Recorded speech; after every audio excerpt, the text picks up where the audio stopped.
Hello, good afternoon, everyone. Thank you for joining us today for the second leg of the Visualizing Histories Artist Talks featuring Kanha Hul and Eunice Sanchez. My name is Sophia, and together with Anna, we are both from the Museum Collective. The Museum Collective is a Filipino collective of museum and cultural workers, students, educators, and artists that aspires to empower, connect, and collaborate to promote contextualized and meaningful practice that responds to the needs of the times. The collective was established on August 21, 2019, and on 2020, we were awarded an Asian Cultural Council grant. Through the grant, Visualizing Histories was created. Visualizing Histories is an attempt to address the ever-changing landscape of historiography and memorialization.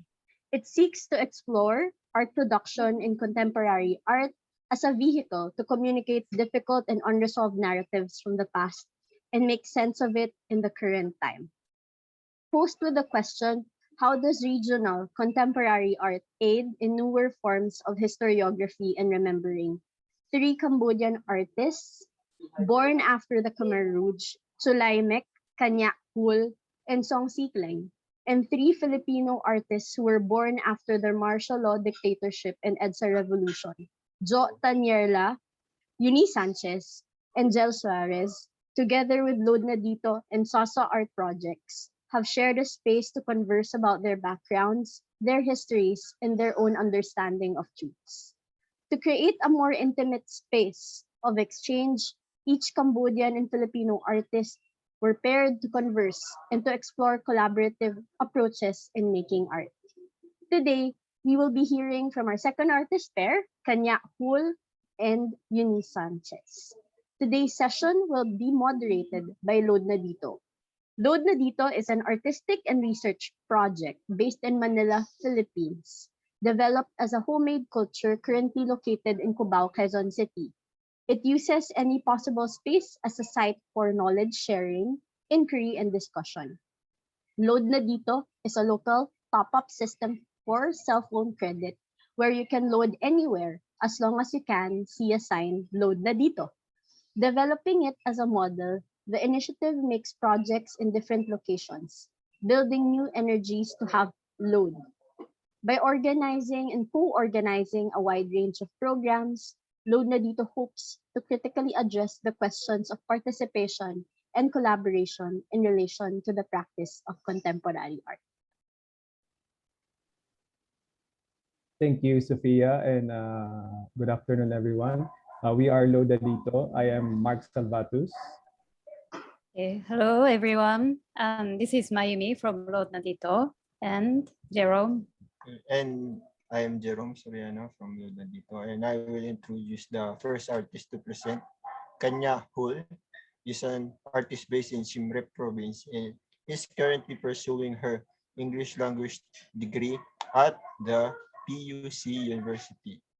Kanha feels art is essential to her soul as a mode of expression and is deeply connected to her daily artistic practice.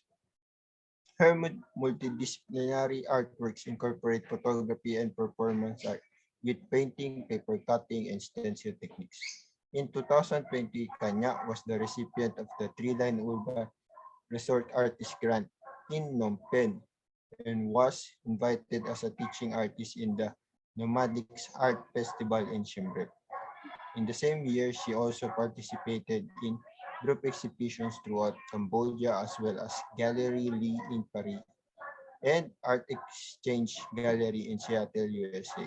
So now I give the floor to Kanha Hul to present.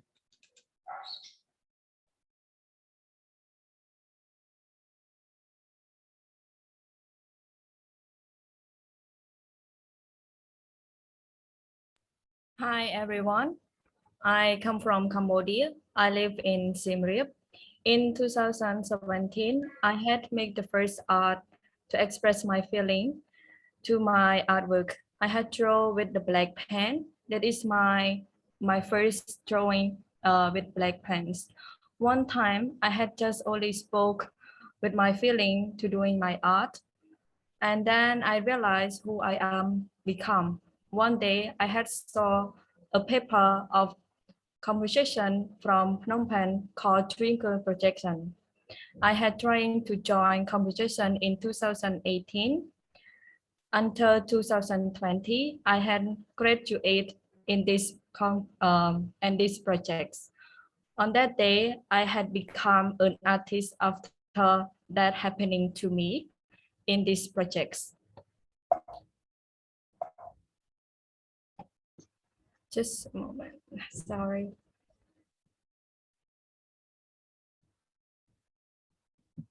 Okay, just go like that. That block print that I had transferred to the scarf that I had learned at Open Studio Cambodia. I like to practice and learn to make a new thing to be challenged of myself. This I just put in my feeling to the fabric to make something new, to create something that I can make and to learn about that from the block print. And this is the one that I had take the photo and transfer to the fabric and sewing together.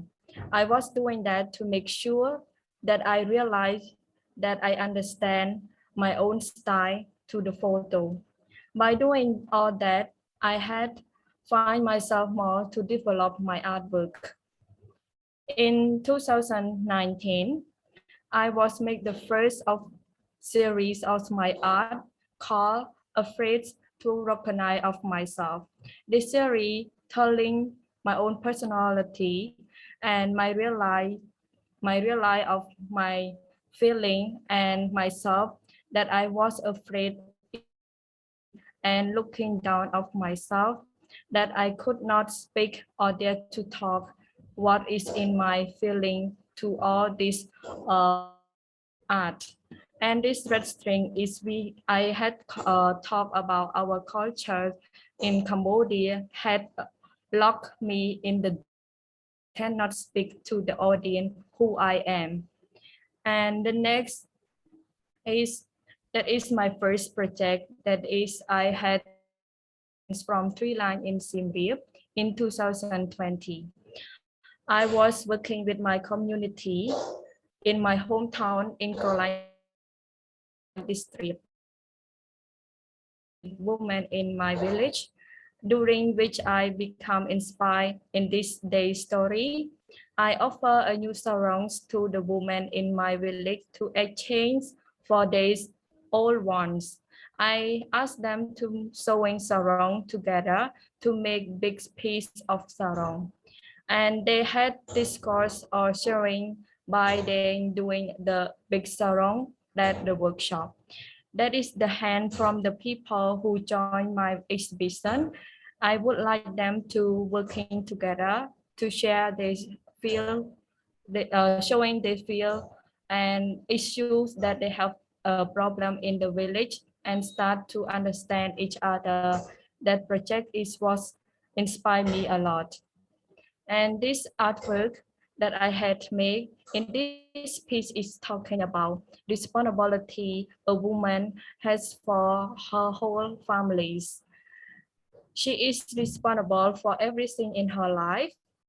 She has to be good sister, mother, and wife.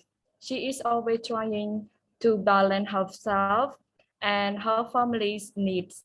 No matter how hard she is, how hard she works, she sometimes just close her eyes and reflect to the good thing in her life that you can see the way how she stand it and to be balance everything in her life. And the next artworks is about, this piece is about protection, trust with the person to other. As you see, that is 3 person standing different directly to have a different looking, and they return their back on each other to trust each other and protect each other in all situations that happen to all the women that they had issues. And this artworks that is me on the tree that is this piece is my dream to become one team together for all the women in my village is have the same dream together. And for this, we work together for exchange experience with Uni. I had learned a lot with her, and we had shared different experience, different way together that we have understanding. And we had start sharing our ideas first. When I start to talk with her, when we start to doing art together, I had sharing my technique that to make her understand what tool that I use when I doing art on my photo. My photo, first, I had used pencil technique drawing on the top some of photos. Sometimes I use stencil technique, that is stencil technique that I use. And sometimes I cut in background, I use that nice. And mostly I was using gold colors.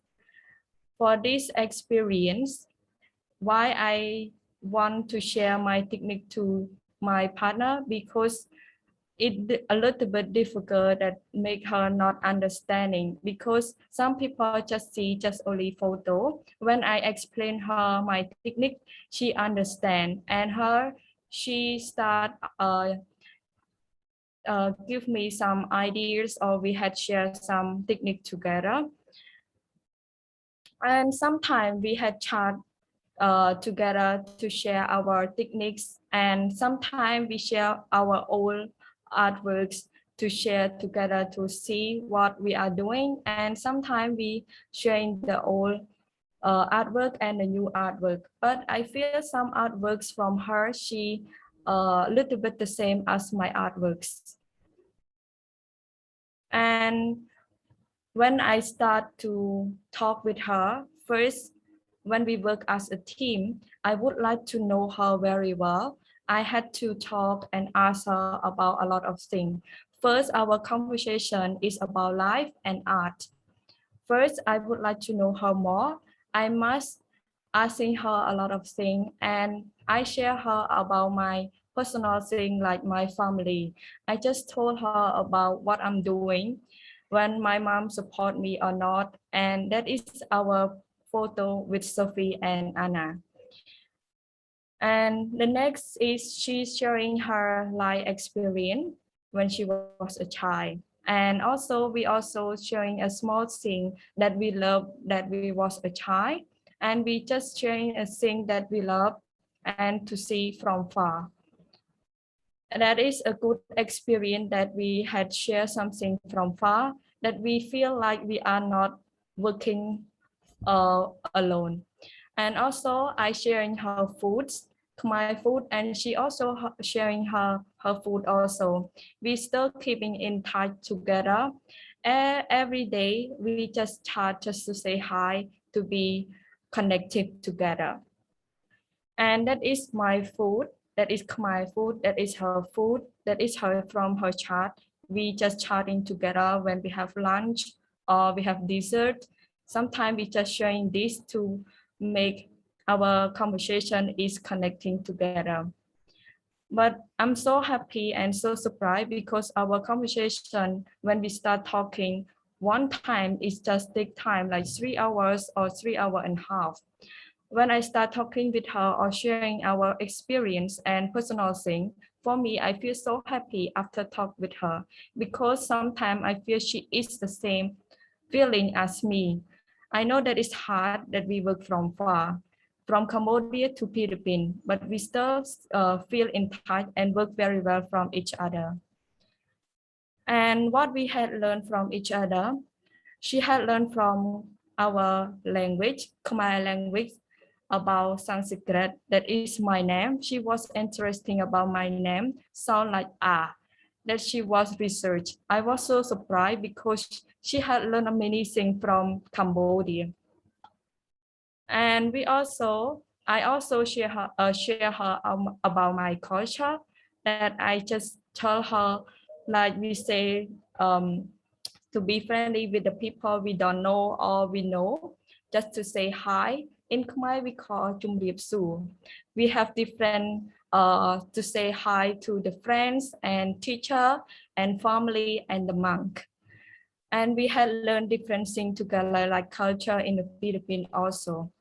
And we had learned, I had shared her our history in Khmer Rouge, what happening to the war that the people see and feel, how they feel. Because I just show her about what happening in the Khmer Rouge and that we had shared some our history to the Philippines. And also I sharing about our country, especially I was so happy because she was so interesting in Cambodia. And I was recommend her in Siem Reap, like this place called Phnom Penh is in Siem Reap. That is so beautiful mountain. And I also told her about Tunde Sap River. That is the big river in Cambodia. And I had shared this to her that we one day I hope she will come to work or we could keep in touch together. We can see each other in the real life one day in Cambodia, or I can visit her in Philippines. That exchange make us so happy. I know that it's so hard for us to talented to work from online, but I feel comfortable from that because I know that it's from online, but we are both work so easily to understand each other because we start to talk about personal things to know each other from far. But I still prefer to work face to face to realize each other because that is very important that we feel and touch and we can talk in real life. I hope one day I can start working with her, with Eunice one day. That is the end of my talking. Thank you. Thank you, Kanya. Please feel free to use the chat box to send questions to Kanya. We would like to discuss all these questions from us and also from the audience after Eunice also presents. Okay, so I would like to now invite Eunice for her presentation. Eunice is an artist and museum worker born in La Union and based in Manila. Her works mostly revolves around photography and alternative processes. Her practice engages with themes relating to preservation and perception. She's been part of group exhibitions in galleries around Manila, such as Galerie Stephanie, Vetro Gallery, Post Gallery, and Nova Gallery. She graduated with a bachelor's degree in photography at Salle-College of Saint Benilde and bachelor's degree in psychology at Salle University. Currently, Eunice is doing an MA in archaeology from the University of the Philippines-Diliman. Okay, Eunice, the screen is yours. Okay. Thank you, Mayumi. All right, so I'm going to share my screen. Okay.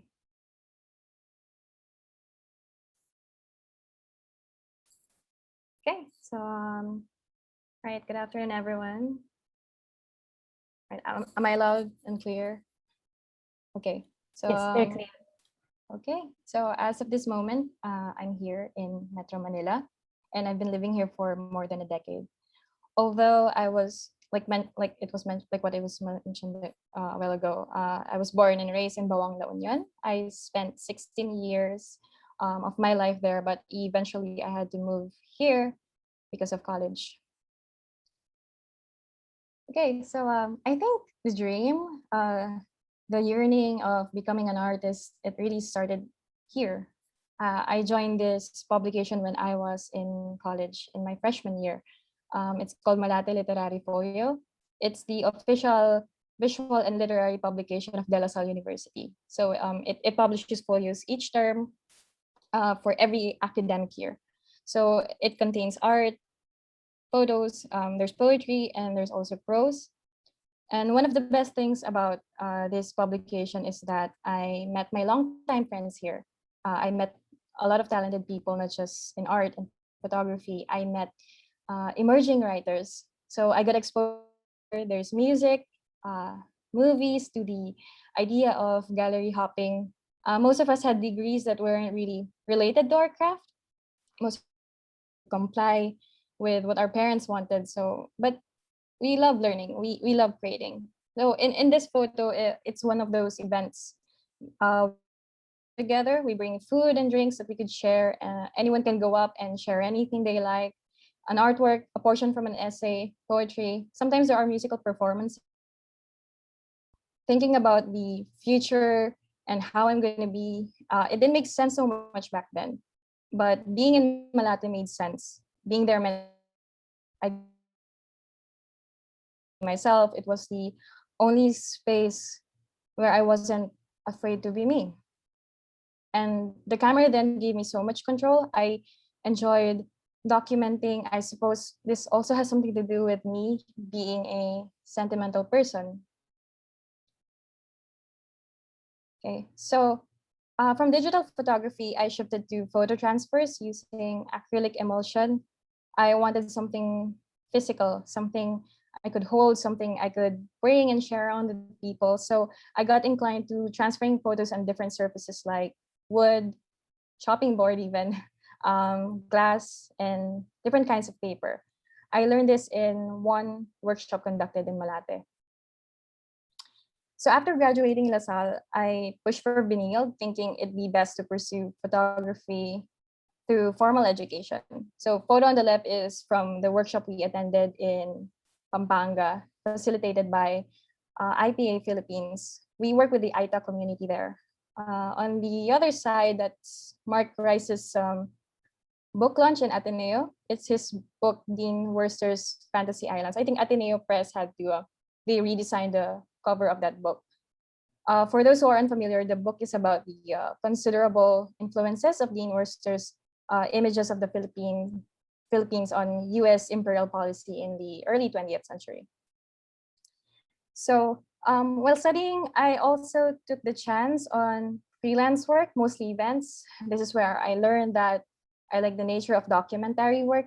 I like storytelling, and I was never good with words, but I learned here how I can utilize my images for that. But the thing about Benilde is that the degree was so broad, and that it also gave me the chance to explore other things like alternative processes. I had a professor who taught us many things like developing, making your own developer using paracetamol. There's albumin printing, but the materials for that were very limited. And my favorite back then is gum bichromate printing. I enjoyed it, and it stuck with me because aside from the fact that I can produce my own prints and the materials were more accessible, there was a lot of trial and error going on, and I really enjoy that. So the learning curve just goes on, and I got to apply the same principles when I started experimenting on cyanotype this year. I suppose it was just recently that I claimed to be an artist, but before I wasn't even sure if I should be calling myself a photographer, considering what I do is a mix of a lot of things. But calling myself an artist, it comes with a lot of pressure too. It's hard to declare when a lot of things can go wrong, and when you know you're also surrounded by people who don't see it as a career. But well, that's hard. But I've been creating, and I think I should at least give credit to that effort. So overall, photography, it encourages me to look again. And despite its colonial history here in our country, I believe in it because it has this power to challenge, and it can create new ways of storytelling. And I believe it can overlap with a lot of other materials. Okay, so I'm going to show you some of my works, although I've been showing some works already. All right, I'd like to show you Residue. So this is an attempt to gum bichromate printing last year. After years of not being able to practice it, I had an old stash of sensitizer and gum arabic from college, and an old craft paper that I've been saving since 2018, and the black watercolor, which served as my pigment. I don't think I had a specific narrative for this. It was more of retracing the steps I learned years ago, the proportions and mixing, the amount of time exposure, the right time of the day to expose it. And will it work on this craft paper since I don't have watercolor paper? Things like that. So it's me trying to familiarize myself with what I used to enjoy. And here's 10 more seconds, also from last year.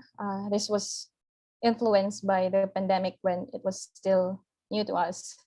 That period when the enhanced community quarantine was, well, it just began in Manila and we didn't know how long it will be. And we didn't know so much about the virus then, except the fact that it can kill people. It's that time when disinfectants and surgical masks were either scarce or overpriced. We didn't get to see a lot of people. We can't just touch people like before. And even inside the house, we try to be conscious of our distance. So 10 more seconds is more of my interpretation of that longing, the lack of human interaction that I didn't think would hurt me. And lastly, I'm showing you episodes. This is a work from 2016. I don't remember precisely the write-up I made for this work. I just know that it's the first huge work I made. And I do remember that it's about memories. It's about how even when you get to have choices, even when you have the final say on things, every place, every word, every offensive remark, every opportunity denied, every promise not kept, these will shape you. People and places will always shape you. So this is how I began, and this is how I transitioned from one medium to another, and how it turned into a cycle through the years, and I was able to experiment more because of this residency. And so, okay, so Museum Collective, they invited me, and then I showed them my past works. It seemed fit for their vision. Of course, I said yes. It was aligned to my own philosophy and practice, and above everything else, I knew that I could learn a lot from them, and also with the partner artists and partner organizations. So our exchange, yeah, I think I'm using the same images. Our exchange started on Messenger. We talk about the materials we use, what we're experimenting on, our origins, how we perceive art. But it felt limiting, so Kanha and I figured we could schedule video calls instead. For us, it's different when you're just typing words. It was relevant to hear each other's voices, see one's facial expression, and even the hand gestures. I do that a lot, so I think that helps. So the video call started, and we try to get to know each other more. We start from one thing, and then it just goes on and on about personal things, and eventually we realize it's been 2 hours since we started. I even tried writing down things in my notebook, but I ended up letting that go and just got comfortable. I didn't want to treat it like homework from school. It's so easy to be talking to her because she has this energy, and she has this optimism, and I admire how she carries herself so well. I don't feel the age gap at all, and unfolding myself has been so easy. So I didn't just meet Kanha as an artist. I got to know her as a person, and it feels like I gained a friend even when we're miles away. I don't think we explicitly planned the content, but it was obvious that we wanted to push our medium further while using the narratives that surrounded us. In my case, I had to improvise. I had to be resourceful with what's already available. And in these photos, you can see how I experimented on coffee and tea for toning. So for my cyanotype prints, they're less blue than usual. Coffee and tea have tannin. It chemically binds to the iron in the emulsion, and it changes the color. So by coincidence, our works are related to, okay, I'm not gonna say the exact thing.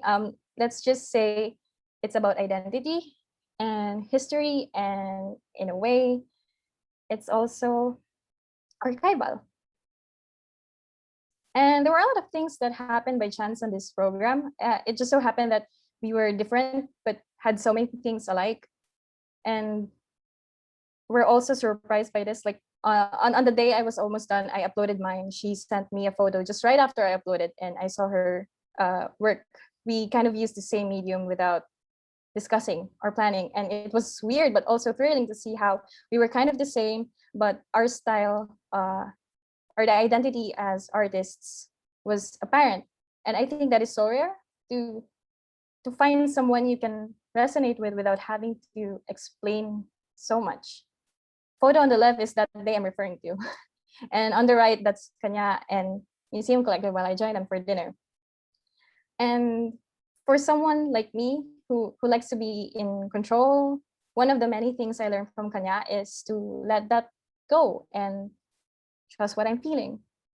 That when we're making something that is relevant to us, and when it speaks our truth, it can resonate to something universal. And I think we have other, well, we have a lot of similarities, like how we perceive things in life, like how sometimes it feels like we're running out of time, that you have to work with that time and put your best efforts. For us, this is it. It's not a practice for the next life. And there's also this, we had this same sentiment the first time we experienced the city. And by the city, I mean me, referring to Manila, she's referring to Phnom Penh. We both grew up in a province, and what some people will never understand is that life here is not always prosperous, and it can be very limiting to one's personhood, and sometimes it's not good enough. It resonated with me when she said, the city meant new life. The city meant education, being able to decide on your own.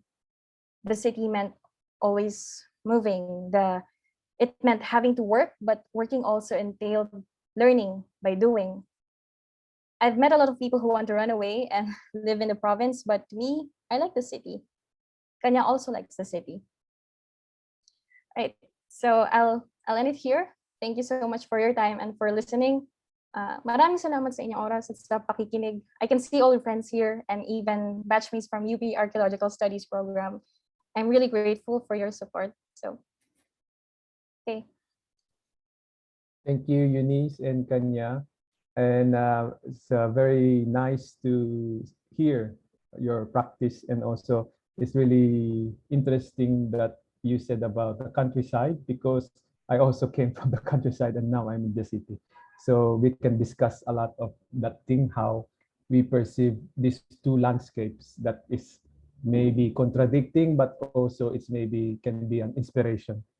So we can start having a conversation by asking our participants or viewers to just send any question if you have questions for Kanha, and just feel free to raise your hand or just type in the chat box. And yeah, let's discuss about this process of how the collaboration artistic practice.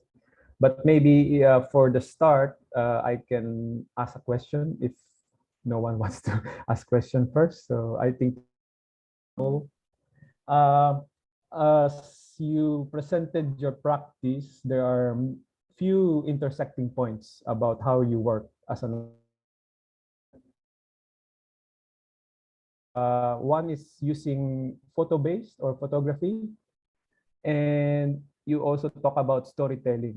So I'm sure it's about the feeling, the content, but I'm interested on how you perceive the materiality, because it's not only photography or the image, but you use also the materiality, the fabric, you transfer in paper, and you even use chemicals, you cut, and how does it translate to what you capture? So I think the capturing the photograph is one, but you kind of use another form by using another material, like as you said, coffee and tea, and also cutting as a form of maybe making another layer. So Kanha, maybe you want to start. Okay, for me, that I use photo and cutting backgrounds. What I using cutting backgrounds, that is techniques is for a long time ago. But for these techniques, I cutting to put something that is important to showing, like I talking about my history that was in a bad situation, but I cutting some piece away to take that techniques and practice that to understand more what happening to the war time in 1993, what happening to the people. They had told me the story. The technique that I used to cut that is return or reflect that is very important to the people, like a gold colors, because I had fixed to put the gold colors behind after I cut it away. And also I favorite I had make also sewing and knitting, because that is conflicts or telling the story of the people who have feeling in their soul, but they cannot express this feeling to other people, that I just want to take their story to put on the fabric to make that is important. Yes, thank you. Thank you, Kanya. Eunice, you want to? I think in my case, yeah, I'm almost kind of doing the same thing. Like I'm still using photography, and then I get to experiment with a lot of alternative processes, and then I get to imagine, okay, so aside from wood and aside from paper, what other kind of surfaces that I can use? And by doing all these experiments, I get to recontextualize what I already have, and I get to make my old work a little more meaningful. That could somehow not just related just related to myself, but also I'd be able to relate it to other people. I think that's what I'm after ever since. I don't want it to be just something that is flat. I want it to be something that is tangible. I want it something that is being shared. I want it being passed around by people when we all gather. I think I'm always looking for that kind of connection. So the physicality is important also. Yeah. And how do you transfer? Yeah, we also hear a lot of transfer, transition, and maybe also transportation, because you came from the countryside and now into the city. This idea of cycle of transition and transferring, what can you say something about that in the practice? Not only about the photography, but also in how you work, like maybe working with the museum collective, talk about maybe women, and then you work with other photographers in the Philippines, and how this idea of transition, transforming can connect to your practice and to your way of thinking maybe also.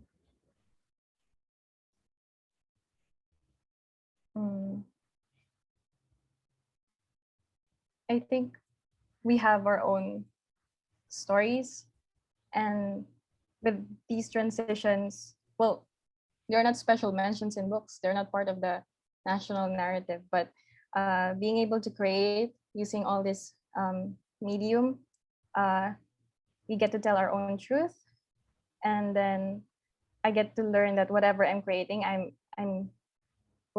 there's this assistance, or I get to help myself navigate my own position in society. It's helping me deal with the things that I'm questioning, not just my own identity, but also how that's how a lot of structures are working in my surroundings. And even with the way we work, the way I work with Kanya, it helped me overcome my own ignorance. I gain more confidence in taking myself out from that. There's this illusion of neutrality. So I was able to bring myself out from that.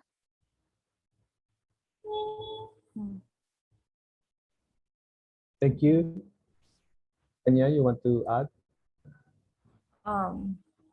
For me, I feel like that is very important that we have our own story and our history. That is for me that is important that we can pretend our history to my partner, like Uni. That is very important that we exchange our own story. That is what I would like to add. Yeah, it's interesting because hearing what you say about this story, small stories, especially personal stories, you kind of transfer it as a knowledge, not only as image, but image is a powerful tool also in sharing a knowledge. So I think there's a question for Kanya from the museum collective. Do you still work with the women from your hometown? And when it comes to your art production, what perspectives change when you move from the province to the city? Can also maybe Can I ask one by one, please? uh, sorry. So do you still work with women from your hometown? Okay. Sorry for that. For me, I still working with women from my hometown for these projects. I still work in my hometown, but we have to move different village because I had to take the real story from the old people who had passed from the war, but they still alive. And I had went there like 20 families that I had was collecting the story from the war times. But I still in touch with the women in my village because when I went to my hometown, they always welcome me and would like to telling me the story that I can make the story from them to make my own art piece. Yeah, thank you. Thank you. And there's another question, and maybe Eunice also can answer. What perspectives can change when you move from the province to the city? Yeah, I was able to mention that a while ago. It felt limiting being there. Like it felt like you're boxed, and it felt like you're just being fed by this amount of information. And the moment you get in the city, you realize that there's so much more that you can do. I think Kanya and I feels the same way about that. That it meant new life, it meant growth. And can you imagine the many things that you can do if you just had this huge amount of resources in your hands?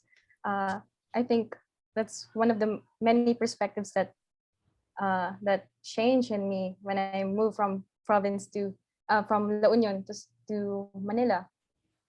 It like it felt good that there was power books that that you could browse books.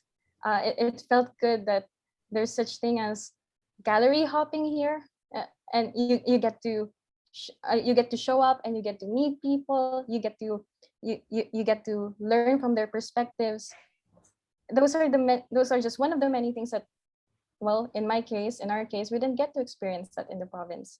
And I think it continues to shape you. It continues to shape your own perspective and how you view your country, your own self, and the others.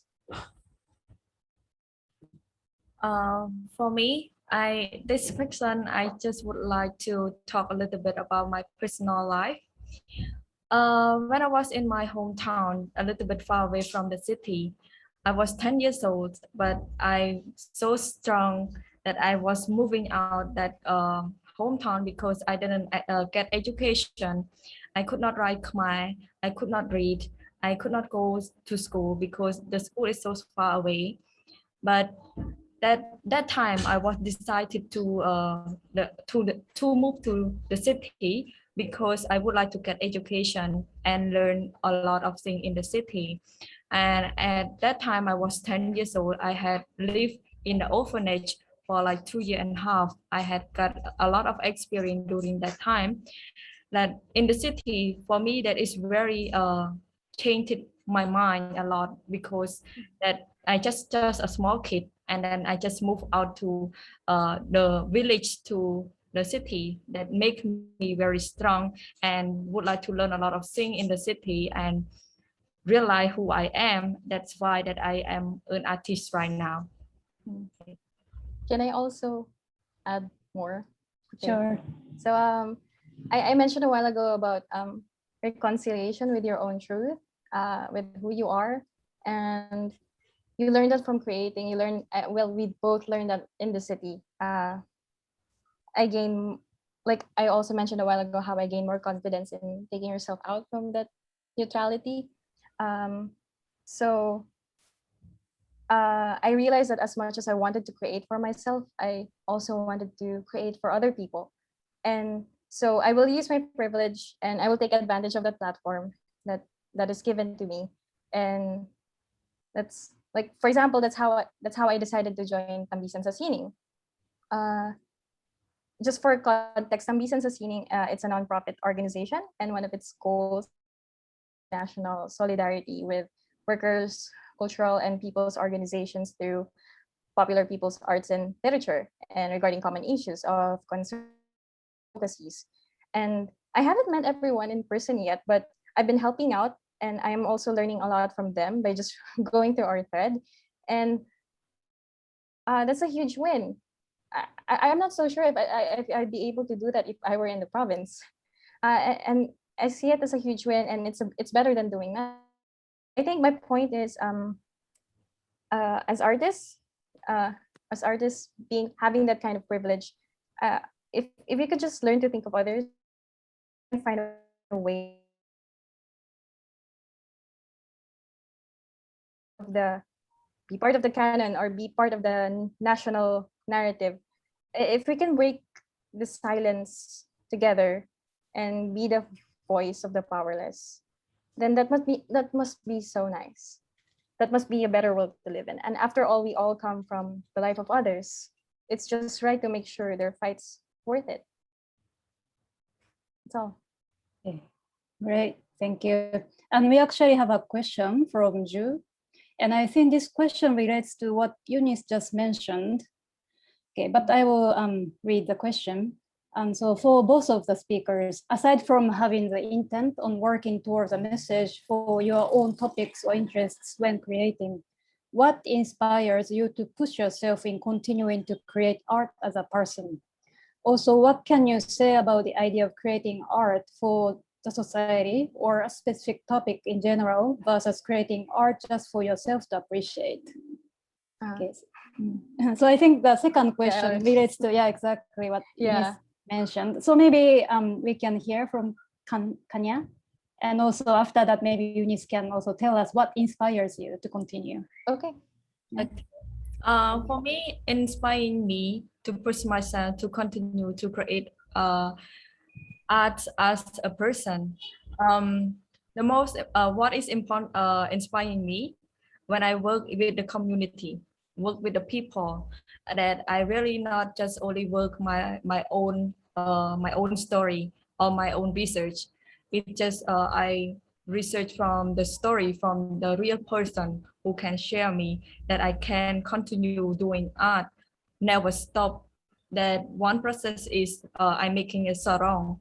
That one process is I was continuing doing that project is going around in Cambodia, in different city in Cambodia, because I can go to continue this question because that idea is I just want to create the problem issue society and the topic general that is combined together, that I really want to appreciate it for myself, that I can develop everything to work with the people and create a new thing together, not just only me, but my community or different community, they are going to join me to working my own art.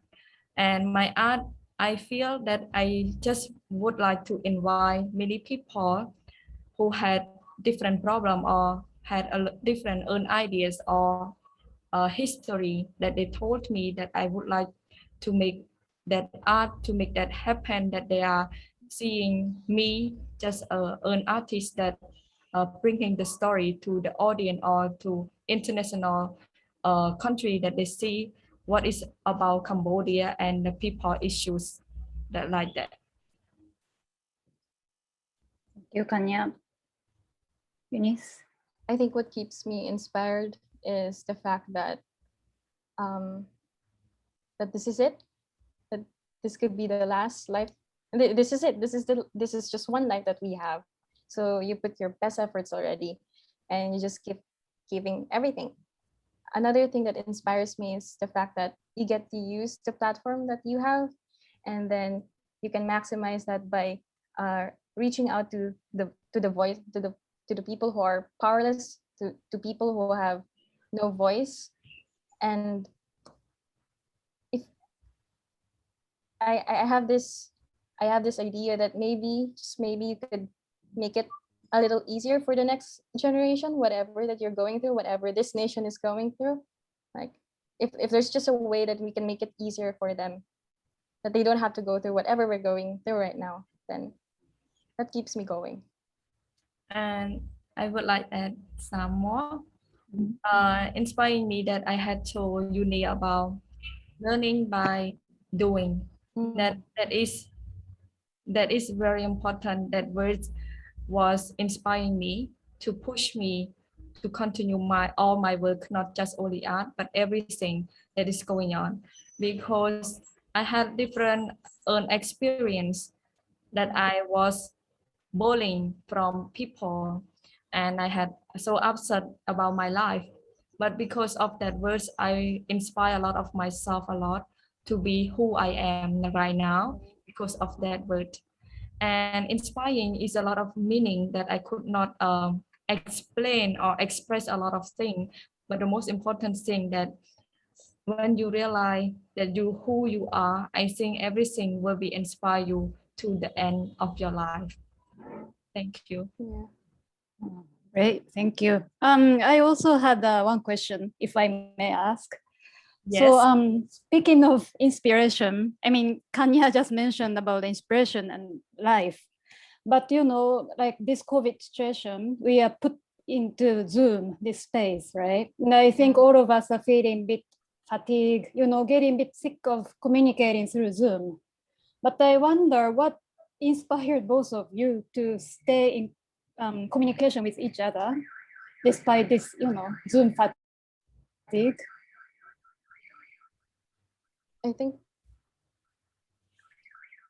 it's more of a feeling, actually. So sometimes you just know it, sometimes you just feel it.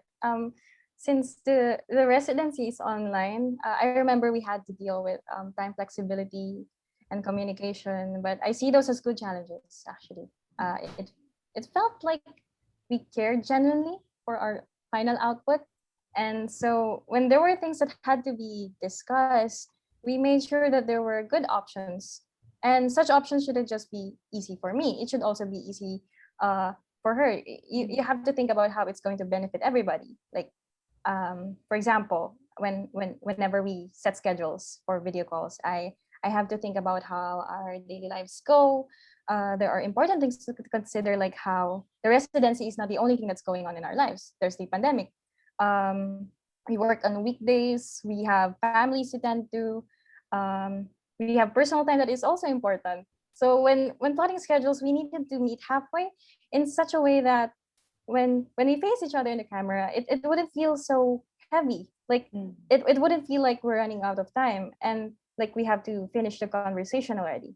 And I think it's safe to say that we feel the same way. We both value our process and we respect each other. And that's something that is not discussed.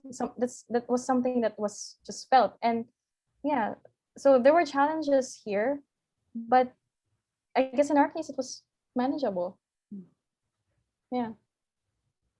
For me, I would like to add some. I feel like we are both feel like the same way. Sometimes we feel like we know each other like 10 years or 5 years ago, but it's not like that.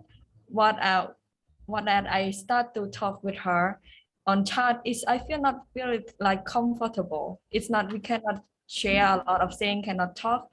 And then that time I was invited her or asking her, can we start talking by chat or video call?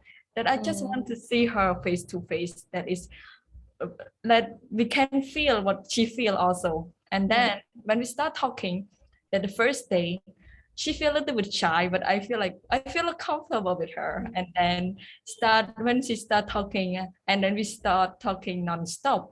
Like we take like 3 hours and a half. We have a lot of topic talking together, and then talking not only our work, but we talking about personal thing that we start to know each other. Because for me, when we don't know someone and then we never meet, I think we start talking normally, and then we start a little bit personal, saying what you are doing and what your family like, something like that. And then we are have a like talented and like a lot of things that we are talking, and sometimes we feel something that is the same. That is so surprised to us also both, because we are not born in the same city and we are not born in the same family, but I felt like we are a little bit best friend, I must say, because sometimes she just talk a lot of things or saying to me, but I eat the same thing like she eats. We feel like the same. It's like coincidentally that this make us like understanding each other very fast because of that. Great, thank you. That's that's nice. It's interesting how technology connects us strong, even though And we it's have. also, not just about information that is too exchanging, but it's vibes, no? Yeah. Like Eunice Yeah. mentioned, Kanya gives you lot of Yeah. positive vibes. She has that energy. Like, Yeah. I wish I always have that. I think a lot of people said my smile is like full of energy, but I don't know. Oh, wow.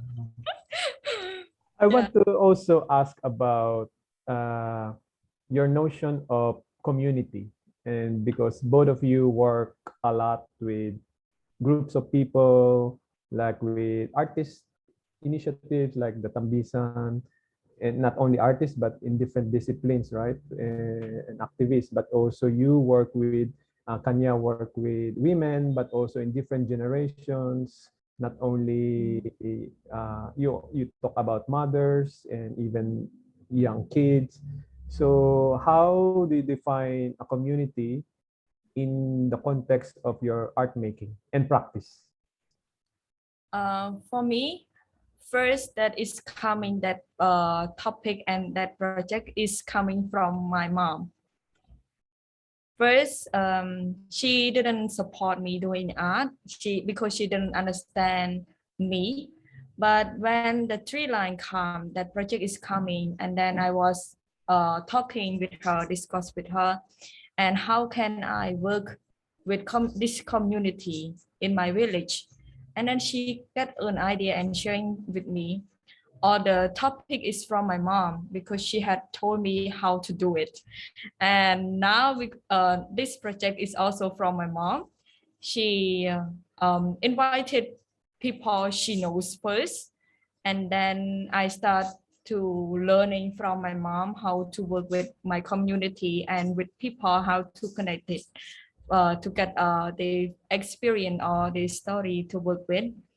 I had a lot of going on when I start working with that people, because a lot of people that we our plans, because when we go to work in the village, the opinion from the countryside, they have different level that we have to understand of Cambodia, that the way they talk, the way they tell us, they have we like I'm like a challenge from the story also.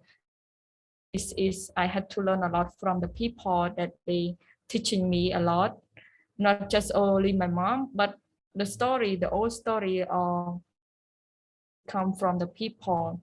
And what is important that I was connecting is I making arts with new China in my hometown to make that happen, because they just give me an idea to make it happening. Okay, so to add, I think my sense of, in terms of the sense of community, that was a bit hard for me at first because I've always felt that I was different. I wasn't sure how to reach out, or I wasn't really sure how to start.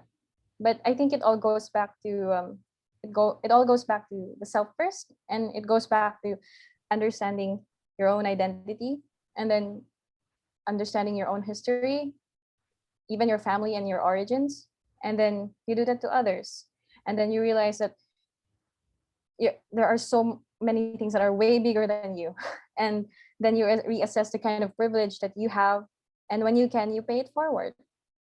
And you think of others and you think what you can do for them. That's my, I think that's it. That's my entire process of having that sense of community. And eventually you just feel that there's this thing called, well, there's such thing as kinship, apparently, even when you're not biologically related. That's it. Thank you for that. I'm following up that question because now we are not only talking about just the context of maybe our neighborhood or our local context, but also in the context of art. And how do you define maybe art community?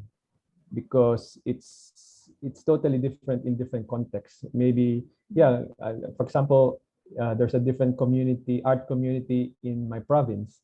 There's also different community in Manila. In Manila or Phnom Penh, there's also different kinds of communities, art communities. So I'm curious, how do you position yourself as an artist? If you want to call yourself artist or multimedia artist, how do you position yourself in the context of this art ecology? So I think it's better term to say this because we are working in the context of contemporary art in maybe in Philippines, in Cambodia, and maybe Southeast Asia and Asia. So. Well, personally, as an artist, I see myself as having that power to make myself as an active agent in reconsidering our histories. I am in the forefront and I'm saving what needs to be saved. I have the privilege to give platforms to the marginalized voices, and I think I'm that kind of artist that who wants to resurrect narratives of those who are oppressed, those that are supposedly part of the national narrative. I see myself that way, and I don't think I haven't really roamed around to see. I haven't roamed around enough to see if there are people who are also like me, but I like to believe that I'll find my own people.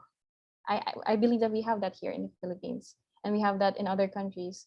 I found Kanha, so this is going to be a nonstop search.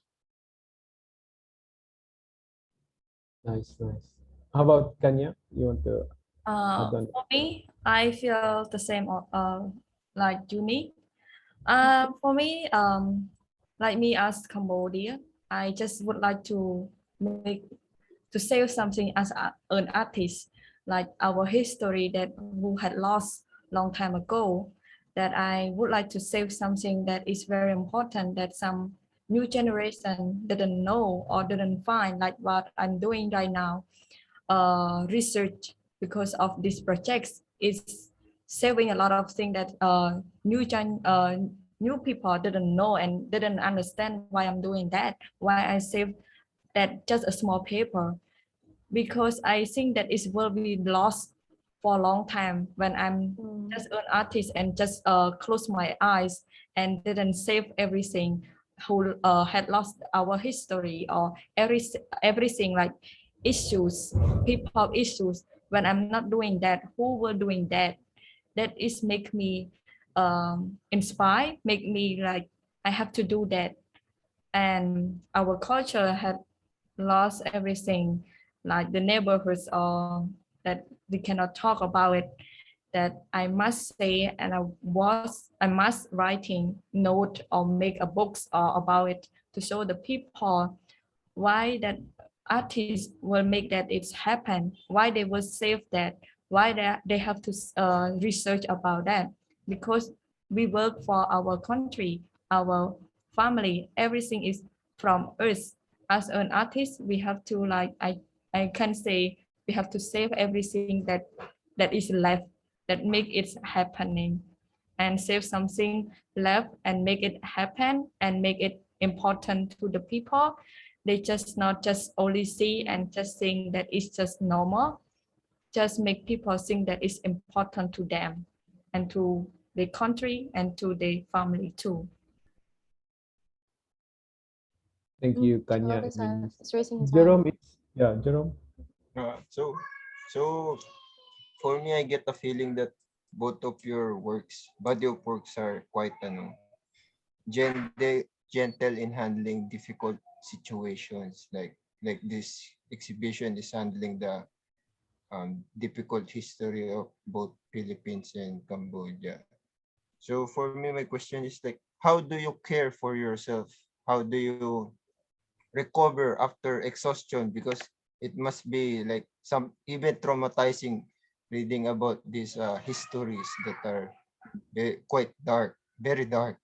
So how do you, in a sense of our collective, how do you get the load back to recharge yourself? You want to go first?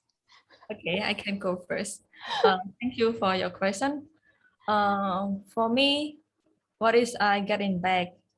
That is, for me, is the story, the strong story, and the feeling of darkness that the people in my village that they didn't spoke or didn't tell a kid or the family because they're not there to tell, because that is the bad story in the wartime, or our history lost everything, or what they are feel so happy, or they cannot express their feeling.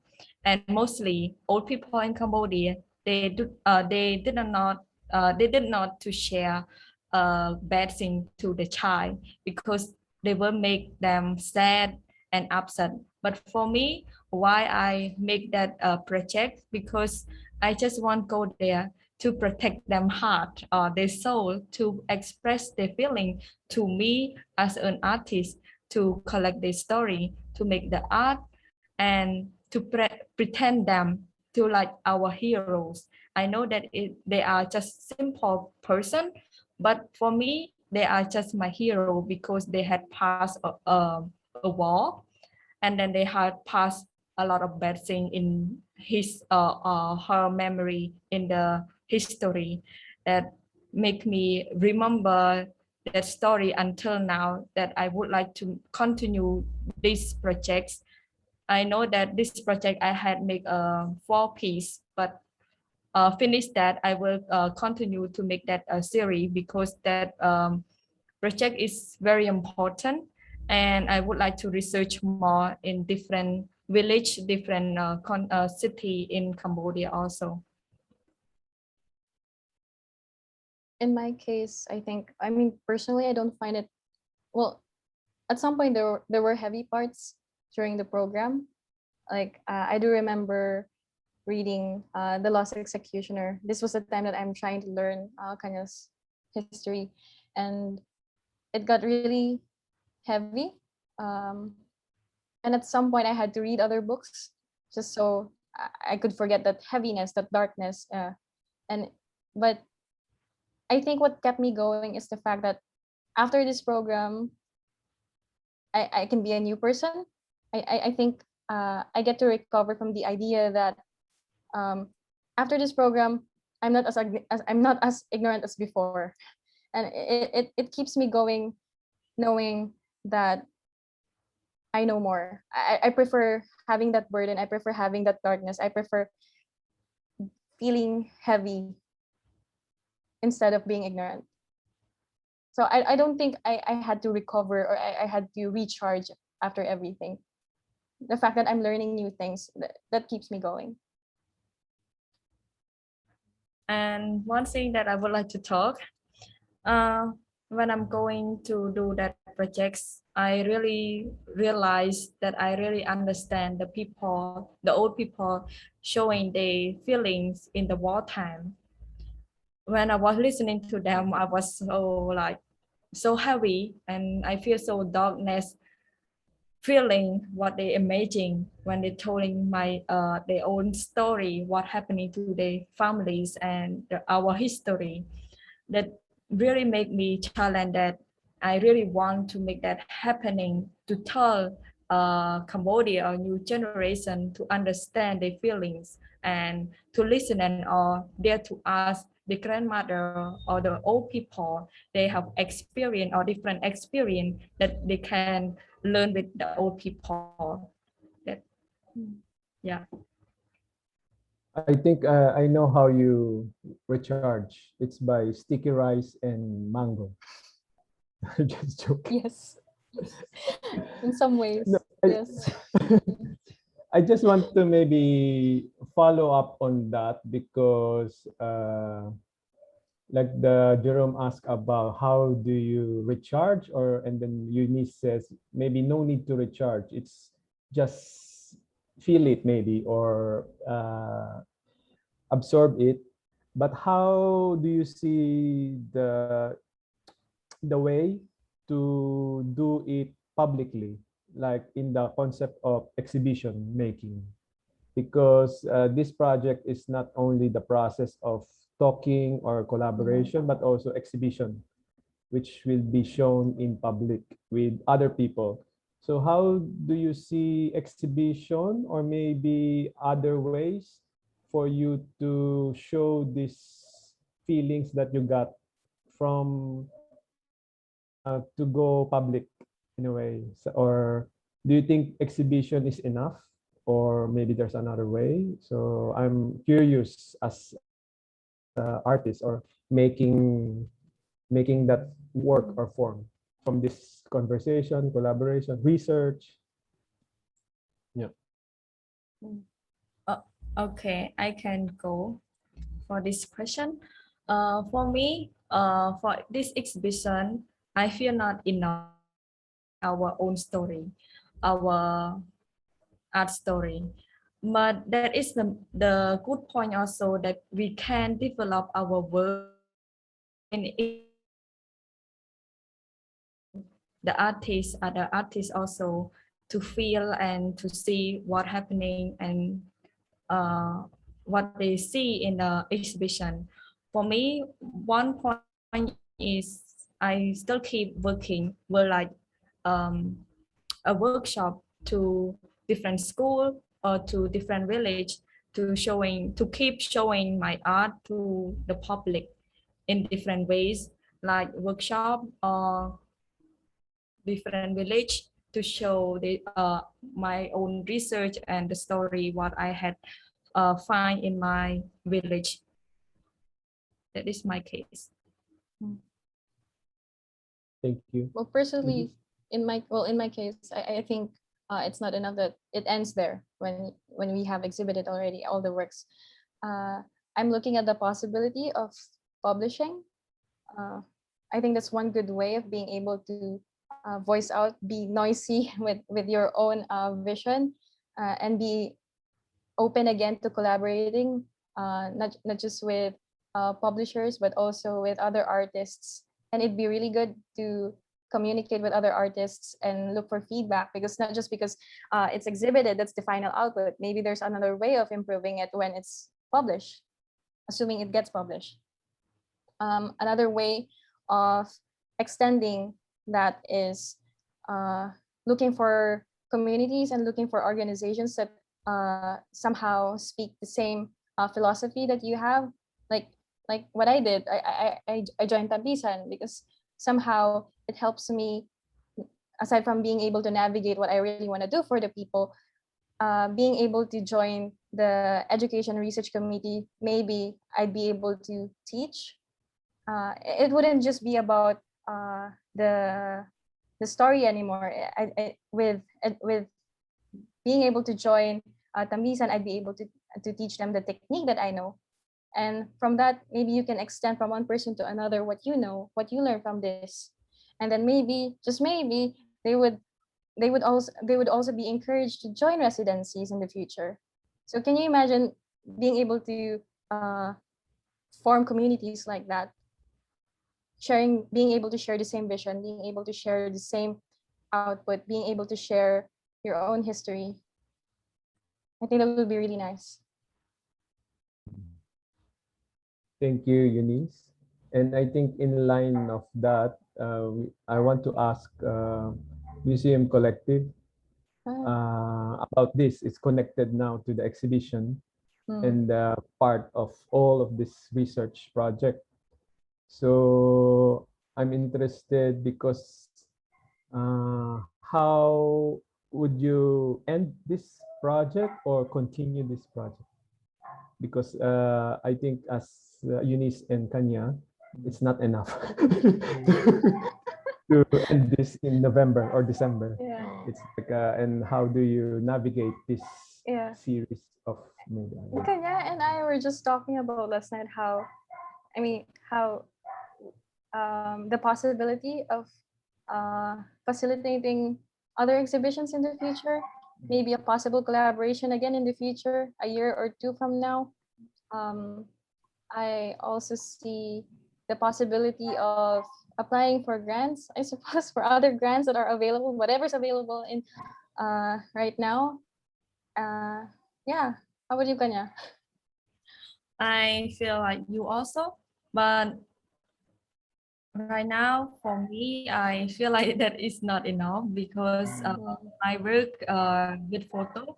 I would like to showing like series, a lot of photo, a lot of thing, a lot of piece, but just a part to show in the gallery. But I need to make that happen in one series to continue that projects again.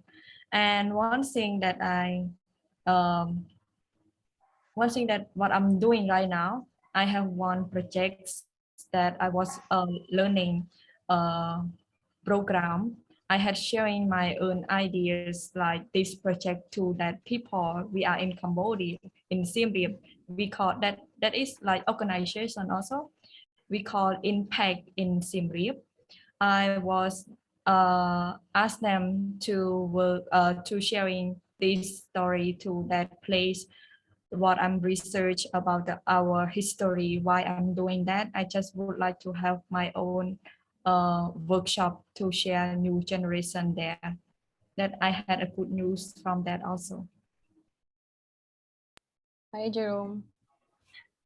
So one of the things that Museum Collective also mentioned about this project is that the artworks would be used in schools to discuss this sensitive topic. So I want Museum Collective to talk about that plan, and maybe for Eunice and Kanya to react after, like how they feel of possibly their artworks being influencing the next generation on how they see these histories.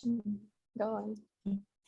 So thank you, Jerome and Mark, for asking those questions. So we do have a lot of plans beyond visualizing histories here in Phnom Penh.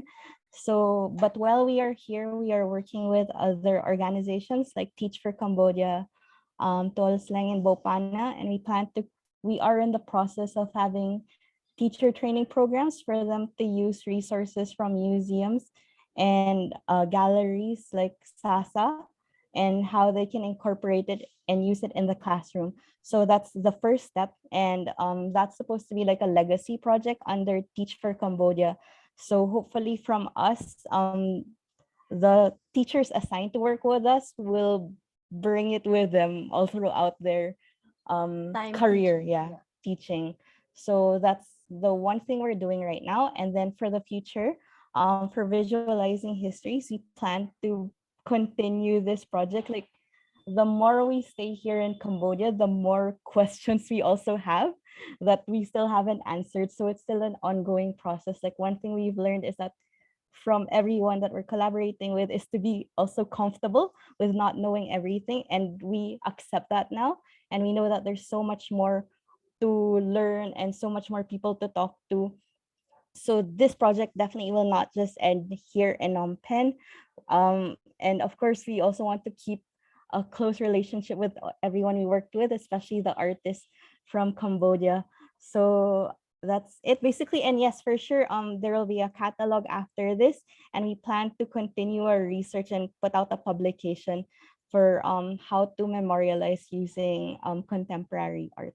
Especially, what's important about this is featuring younger artists, the next generation of artists. So that's it really for us. We have a long way to go, but we're excited and we know where we want to take it. So that's all that matters. Thank you. So are there more questions? Not the funding, but some more questions for everyone. We will make it work. Yes. Okay. Hmm, I think that's it. Yeah. maybe some something to end the talk. Maybe from All right. Kanha and Eunice, just about the experience. Like, I mean, you already talk about a lot of experience, but something you want to really impart to everyone.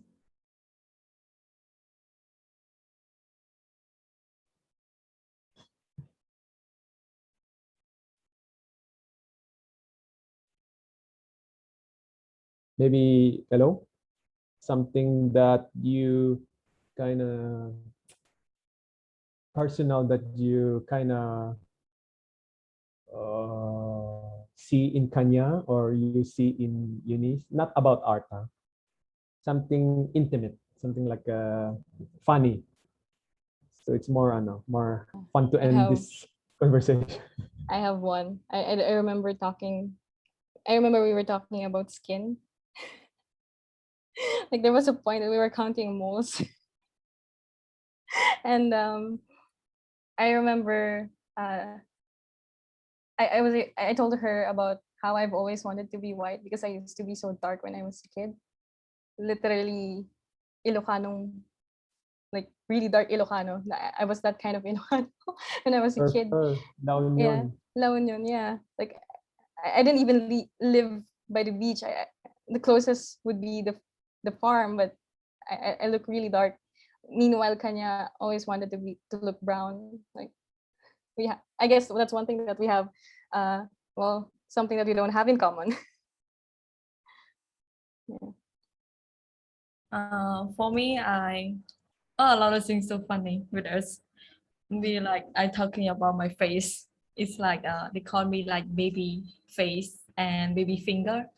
And then she said, Eunice said, oh, you're still cute. It's fine. But I still like, oh, I still always young because they call me like a baby face, a baby finger.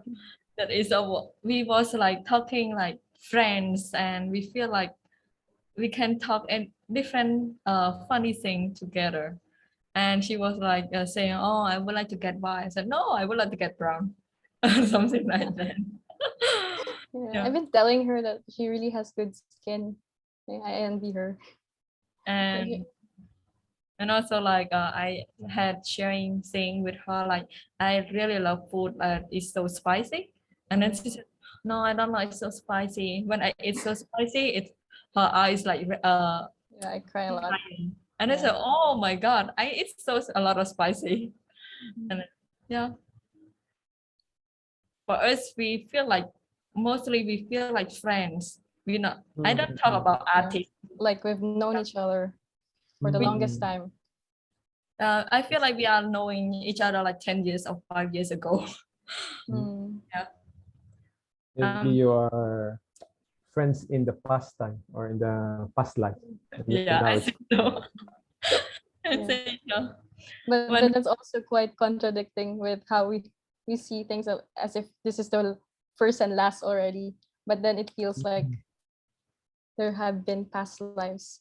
There have been past encounters, but I don't know. There's And also I just would like to tell Uni, when I start talking with her, I really feel so happy because sometimes I work a lot of hours and a lot of things.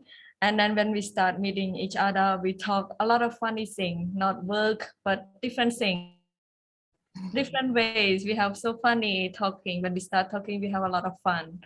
After talking, I feel like my stress is gone and fly away. Yeah. funny because I feel the same way. And I've always felt the same way. Like I always get. I think she's one reach. Yeah. Well, She helps me recharge, I think. Yeah, that's really nice to, I think, end this conversation or continue because it's about the conversation that makes us recharge. and but sadly it's 6:30 in Manila, and we have to end this, not permanently but temporarily. Yeah. So I thank you very much to Eunice and Kanya, and for sharing everything, and very generous that you shared your thoughts to us, and looking forward to your exhibition, even though virtual. So we will pass the screen to Museum Collective. Thank you very much. Mark. Thank you so Thanks, much. Kanya. Thank you. All right. So thank you everyone for joining us this afternoon. Thank you to Lona Dito, Mayumi, Mark, and Jerome for the very lively Q&A with the artists. And thank you as well to Kanya and to Eunice for giving us a different perspective with how we produce art, and also how life is like in the city compared to the province. And I think that really gave me a fresh perspective on that. So thank you everyone for joining us this afternoon. We will have another talk tomorrow with our last artist pair. That would be Jel Suarez and Sikleng Song on November 14, Sunday, same time. And this will be moderated by Sasa Art Projects. So, and for our last online program, we have a panel discussion on November 27. This will be moderated by independent art curator John Balaguer. And of course, the exhibit itself, so that you get a better context of what Kanya and Eunice are talking about, will be on show from November 27 to November 24 to December 17 at Sasa Art Projects. And of course, for those in Manila or from another part of the world, this will also be available online through the Museum Collective's website. So details will be to follow. Again, thank you so much everyone for joining us this afternoon. And I think for anyone who is interested, we can have a group photo. So for anyone, come on, put your cameras on and we'll take a group photo with all the attendees. So thank you everyone. All right, camera on. And then for those who can't make it, you can just turn it off. All right. Okay. Okay. All right. Okay. We have a few. All right. So 1, 2, 3. Oh. And I think Yoji's coming. Hi, Mickey. Oh. Hello, everyone. I think some of you guys are coming. All right. One last. 1, 2, 3. All right. So thank you, everyone, for joining us. See you tomorrow for the last artist talk with Jel Suarez and Sikleng Song. Thank you. Salamat. Thank you. Bye-bye. Bye, Salamat. everyone.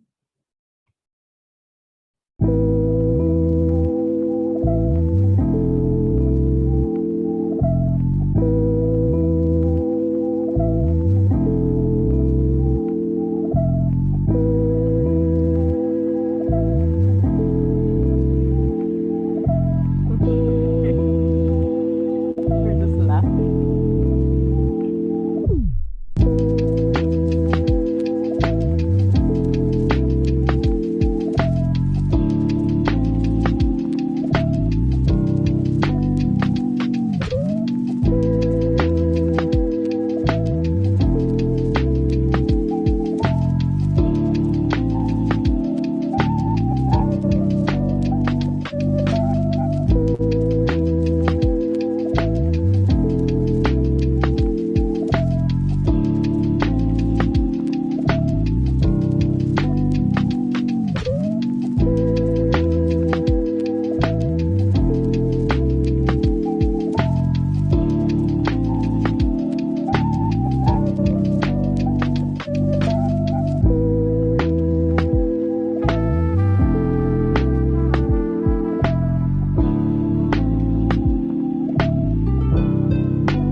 you. We're going to leave the room now. Ako rin, tinapos ko lang out of courtesy. Bye. Congratulations, guys. Super good. Bye. See you Yeah, are you soon. still okay? I'm gonna vomit now. Bye. No.